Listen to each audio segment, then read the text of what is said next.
She said, "If my friend's jokes bother you, you can leave. Just pay your share."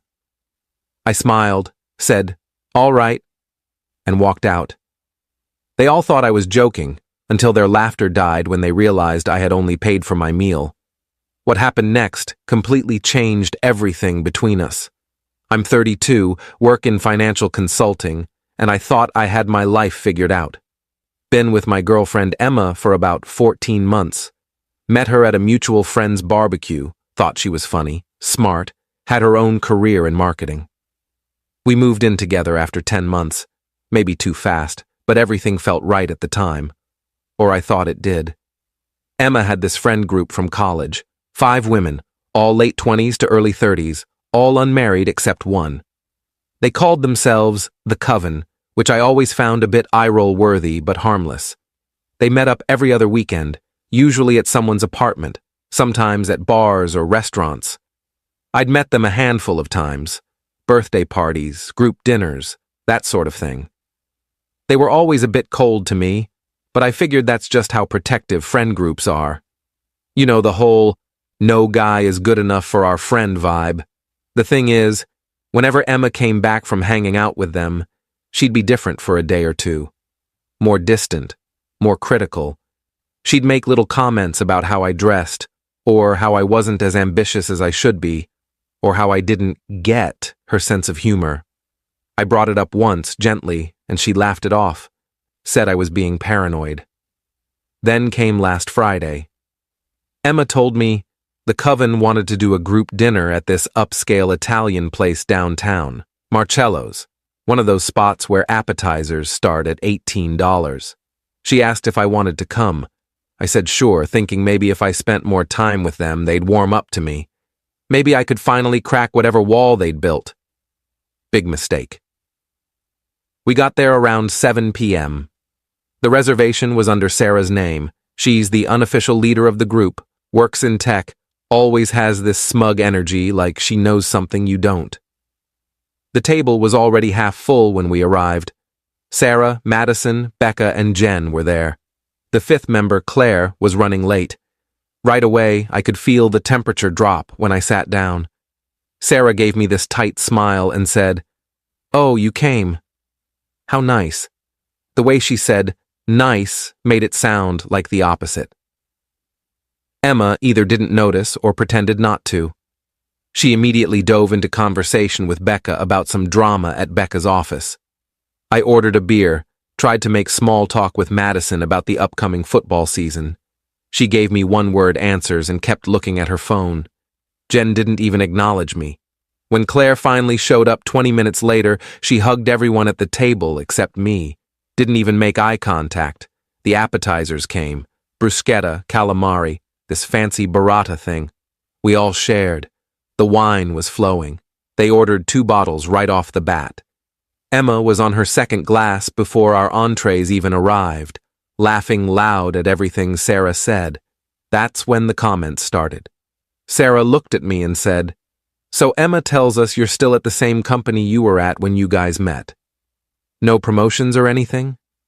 I kept my cool. "I got a raise last year, actually. Things are good." "A raise," Sarah repeated, like I'd said I won a participation trophy. "That's sweet," Madison chimed in. "Emma, didn't you say he still plays video games? Like, regularly?" Emma giggled, actually giggled, and said, "Yeah, he's got his little gaming setup in the spare room." "Little gaming setup," Becca said, grinning. "Aw." I felt my jaw tighten, but I smiled. "It's a hobby. Everyone needs downtime." Sure, Sarah said, swirling her wine. "It's just funny because Emma's out here crushing it at her firm, getting promoted, traveling for work, and you're like, playing Call of Duty." "I don't play Call of Duty," I said quietly. "Oh, sorry," Sarah said with fake sincerity. "What is it? Fortnite?" They all laughed. Emma laughed too. That one hurt. The entrees came. I'd ordered the pasta, $32. Emma got the salmon, $41. Everyone else had similar mid to high ticket items. The wine kept flowing. They ordered a 3rd bottle. I stuck with my beer. The jokes kept coming. They made fun of my shirt. Is that from Target? Yes, it was, and so what? They made fun of my car, which Emma must have told them about. I drive a 2015 Honda Accord. Reliable, paid off, nothing fancy. Apparently that's hilarious. Then Sarah said, "Honestly, Emma, I don't know how you do it. You're so patient." Patient with what? I asked, even though I knew I shouldn't engage. With, you know, Sarah gestured vaguely at me. Everything. Emma didn't defend me. She just shrugged and said, "He has his good qualities." His good qualities. Like I was a rescue dog. I excused myself to the bathroom. Stood there for 5 minutes, staring at myself in the mirror, trying to decide if I was overreacting. Decided I wasn't. When I came back, they were all leaning in, whispering, and when they saw me, they went quiet and then burst into laughter. "What's funny?" I asked, sitting back down. "Nothing," Emma said, wiping her eyes. "Just a joke." "About me?" "Oh my God, don't be so sensitive," Madison said. I looked at Emma. "Is it about me?" She sighed. "It's not that serious. We were just talking about how you always wear those running shoes even though you don't run." "I do run, twice a week. She knows this." "I run," I said. "Barely," Sarah said. "Emma says you do like a slow jog around the block." "That's still running," I said, feeling my face get hot. "If you say so," Sarah said, and they all giggled again. The dessert menus came. They ordered 3 desserts to share and another round of drinks. I didn't order anything else. I was done. Completely done. The check came around 10 p.m. The total was $847. Sarah announced, "Okay, let's just split it evenly." That's like what, $140 each? I did the math in my head. My beer was $8. My pasta was $32. I'd had one appetizer portion, maybe $6 worth. I was looking at maybe $50 total for what I actually consumed. They wanted me to pay $140 so they could subsidize their wine and salmon and tiramisu. "I'll just pay for what I ordered," I said calmly. The table went quiet. "What?" Sarah said. "I'll pay for my meal. I didn't have wine, I didn't have dessert. I'll cover my portion." "Are you serious right now?" Madison said. Emma put her hand on my arm. "Babe, we always split evenly. It's easier." "Easier for who?" I asked, looking at her.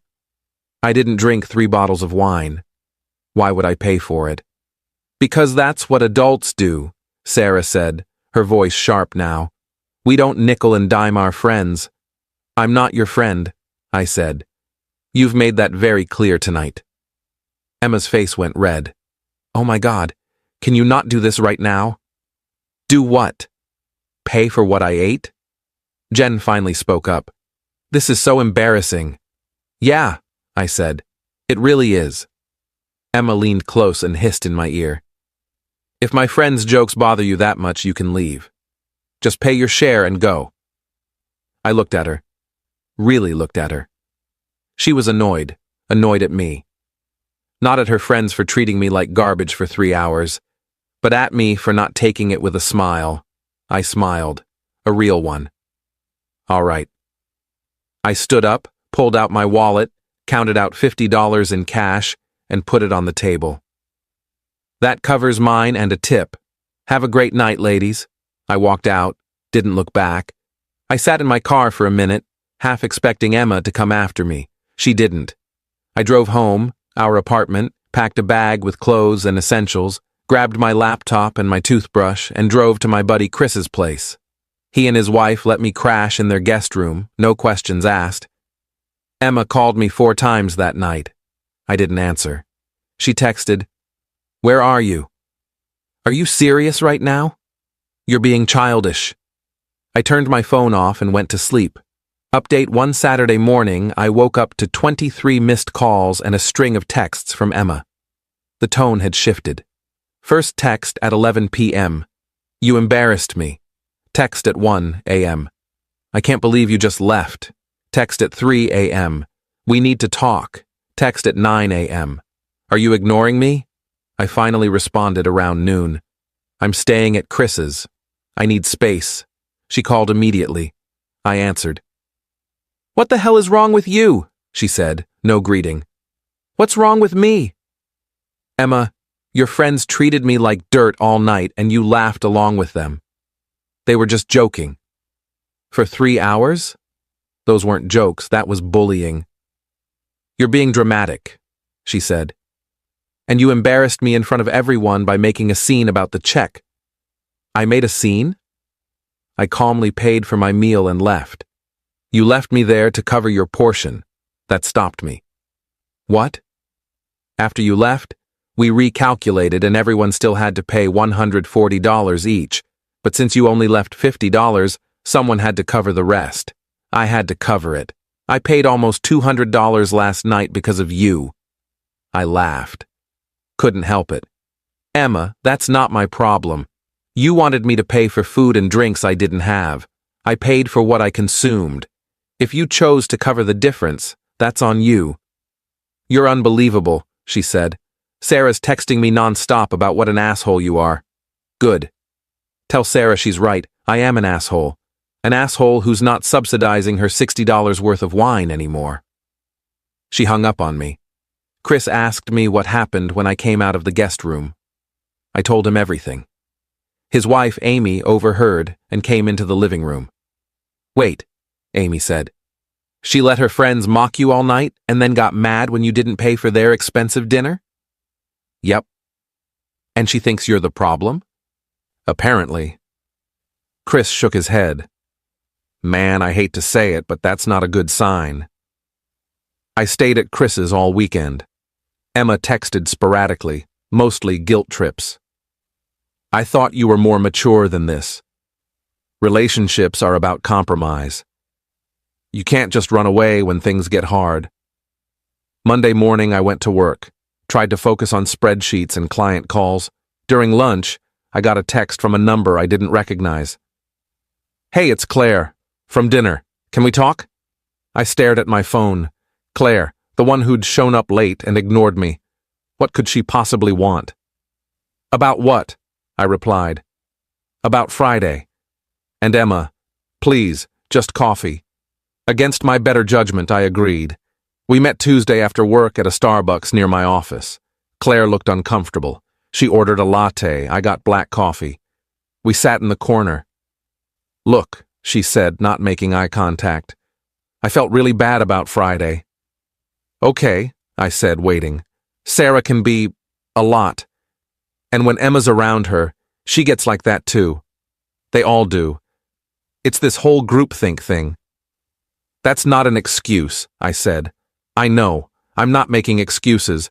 I wanted you to know that I thought it was messed up. What they said. How they treated you. Then why didn't you say anything? She sighed. Because I'm a coward. Because if I stood up for you, I'd become the target. That's how that group works. You're either in or you're out. Sounds toxic, I said. It is, she admitted. I've been thinking about distancing myself for a while. Friday kind of sealed it. Why are you telling me this? Claire finally looked at me. Because Emma's telling everyone that you freaked out over nothing. That you stormed out and left her stranded. She's making you the villain, and it's not fair. My stomach dropped. What do you mean telling everyone? She posted about it. Vaguely, but everyone knows it's about you. On Instagram. Something like, when you realize someone's true colors over something as small as a dinner bill. It has like 200 likes and all her friends are commenting, saying you're immature. I pulled out my phone and opened Instagram. Sure enough, there it was. Posted Sunday night. The comments were brutal. People I'd never met calling me cheap, insecure, a man-child. Jesus, I muttered. I'm sorry, Claire said. I thought you should know. I thanked her and left. Drove back to Chris's in a daze. Update 2. That night, I made a decision. I wasn't going to let Emma control the narrative. I drafted a post of my own. Kept it factual, no names, but detailed. Described the dinner, the jokes, the bill situation, everything. Posted it to my own Instagram with a simple caption, "Know your worth. Don't let people treat you like an ATM while mocking you to your face." Within an hour, it had blown up. Comments from friends, co-workers, even people I barely knew. "Good for you. She sounds toxic. You dodged a bullet." Emma saw it. Called me screaming. "You made us all look bad. People know it's about me." "You posted about me first," I said calmly. "You made me look bad. I just told my side. Take it down. Now." "No." She hung up. Then I got a barrage of texts from the coven. Sarah, "You're pathetic." Madison, "Emma's too good for you anyway." Becca, "Hope the attention was worth it." I blocked all of them. Wednesday, I went back to the apartment when I knew Emma would be at work, grabbed more of my stuff, clothes, books, my gaming setup, left my key on the counter with a note. "I'll be out completely by the end of the month. We can figure out the lease later." Emma came home while I was packing up my desk. We stood in the living room, 10 feet apart. "So, that's it?" she said. "You're just done?" "Yeah," I said. "I'm done." "Over one dinner?" "No, Emma. Over the fact that you let your friends disrespect me for hours and then blamed me for not wanting to pay for their overpriced wine. Over the fact that you posted about me online instead of having an actual conversation. Over the fact that you're more worried about what Sarah thinks than how I feel." Her eyes welled up. "I love you." "No, you don't," I said. "If you loved me, you would have had my back on Friday." I walked out with the last box. Haven't been back since. Final update. It's been 6 weeks now. I'm staying with Chris and Amy until I find my own place. Already toured a few apartments, should be signing a lease next week. Emma texted me 2 weeks ago. Long message about how she's been reflecting and realizes she could have handled things better. No actual apology, just vague acknowledgement. She asked if we could meet to talk. I said no. I heard through mutual friends that the coven is imploding. Apparently Claire did distance herself, which caused a rift. Sarah and Madison got into a fight about something unrelated, and now half the group isn't speaking. Emma's apparently been leaning on them for support and they're sick of hearing about it. My post is still up. I'm not taking it down. Last week, I went on a date. Nothing serious, just coffee with a woman I matched with on Hinge. Her name's Rachel, she's a teacher, and when the bill came, she immediately offered to split it. We each paid for our own drinks. It was refreshing. I don't miss Emma. I miss the idea of what I thought we had, but I don't miss her. And I definitely don't miss the coven. Someone asked me if I regret how I handled Friday night. Honestly? Number. I regret not standing up for myself sooner. Edit 1. A few people asked about the lease. We were both on it. I talked to the landlord and he's letting me off early since Emma can afford it on her own. She's pissed, but there's nothing she can do about it. Edit 2. Yes, $847 for 6 people is insane. That's what happens when you order 3 bottles of wine at $45 each and everyone gets the most expensive entrees. Lesson learned. Never agree to split evenly unless you've seen the menu first. Edit 3. To everyone saying I should have just paid the $140 to keep the peace. That's exactly the mentality that lets people walk all over you. It wasn't about the money. It was about respect.